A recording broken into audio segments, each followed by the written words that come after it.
Hello, everyone. My name is Michael Terronez. I am the Community Engagement and Education Manager for the Center for Energy Education's Midwest region, but more specifically for Ohio counties. I recently graduated from Ball State University with a Bachelor's of Urban Planning and Development, accompanied by minors in Sustainability and Real Estate Development.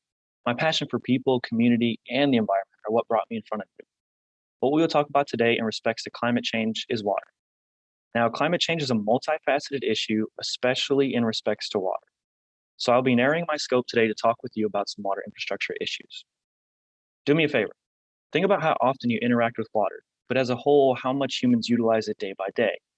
Drinking water, bathing, cleaning, washing your hands, laundry, then bigger scale like energy production, irrigation, cooling, growing livestock and plants. The point is we use it a lot. Just to put it in perspective, 71% of Earth is covered in water. 2.5% of it is fresh water, and only 0.5% is accessible and usable. That's it. We only have 0.5% of the world's water to use. What if we run out? What if it becomes contaminated? What will we do then? The answer is there is no true answer yet. So one subject that plays a role in water consumption and waste is our infrastructure. Well, what is water's importance to infrastructure? Simply put, growth. We have growing populations, which means we need more water. Also, cities are growing, which again means more need for water, especially concentrated in certain areas. In turn, that means more water waste as well. It is also very important to understand that with climate change as an added factor, more intense and frequent storms are happening. This means more rainwater to drain and overall extends a much higher impact on local infrastructure than created or originally designed for. These issues overall create a taxing effect on local infrastructure and wastewater plants.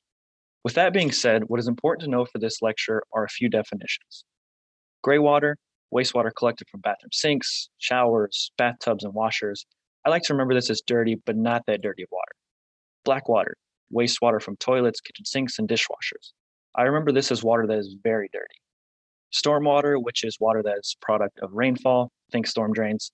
Potable water, water suitable for drinking, so what comes out of your sink, shower, water fountains, and so on. First flush, the first falls of rain on a roof that carries a majority of debris and pollutants with it. And lastly, combined sewer systems / overflows, CSOs for short, which is infrastructure that channels stormwater and black water in the same system. A thought for you, once water is used, where does it go? Well, in the case of outdoors, it goes to storm drains and most of the time to rivers and streams. In the case of interior structures, so your toilet, for example, it goes to the sewer system and onto the treatment plant. Combined sewer overflows are common issues many cities are trying to address. What is the exact issue, you may ask? Stormwater, black water both converge into the same system. This can cause issues when higher rainfall may happen. For example, maybe a city's combined sewer system was made to account for only 2 to 5 inches of rapid rainfall. Say they get 7 inches of rainfall in a short time span, creating flooding and also overwhelming the CSO. This means the city now has to send the black water and stormwater mix somewhere. Typically, they release it into local rivers, streams, and other water bodies unprocessed. This in turn pollutes ecosystems both near and downstream, most commonly with high amounts of E. coli. A recent example was from the area I grew up, the Quad City region of Illinois and Iowa. A mix of melting snow in the northern portions of the Mississippi and intense rainfall locally caused the largest flood in recorded history.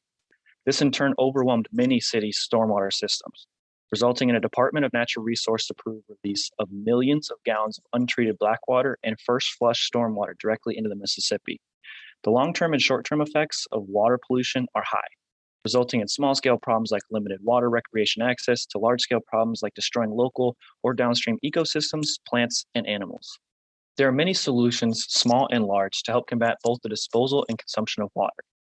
Biggest thing is cities separating stormwater and black water, mitigating the combined sewer overflow idea. Small things that anyone can do besides being an advocate are to implement rain gardens by streets and downspouts, work on obtaining water-efficient faucets, toilets, shower heads, and other items, reducing your overall water use, but also potentially reusing some by capturing rain or using runoff to water gardens. There are many different forms and measures of preserving and protecting water. I encourage you to discover for yourself some ways beyond just these. Lastly, I challenge you. It is vitally important to remember that something can be affected by everything, especially water. It all has to drain somewhere, so think about what you put down drains. Think about how much water you use or waste by leaving it on while you brush your teeth. Think about your impact on not just the water you use, but the water that you dispose of inside and outside. I encourage you to take the water footprint quiz linked below to help calculate your usage. It takes 5 to 10 minutes and gives great perspective, graphics, and info on how and where to reduce your water consumption. Thanks for watching today's presentation on climate change and water infrastructure, brought to you by the Center for Energy Education.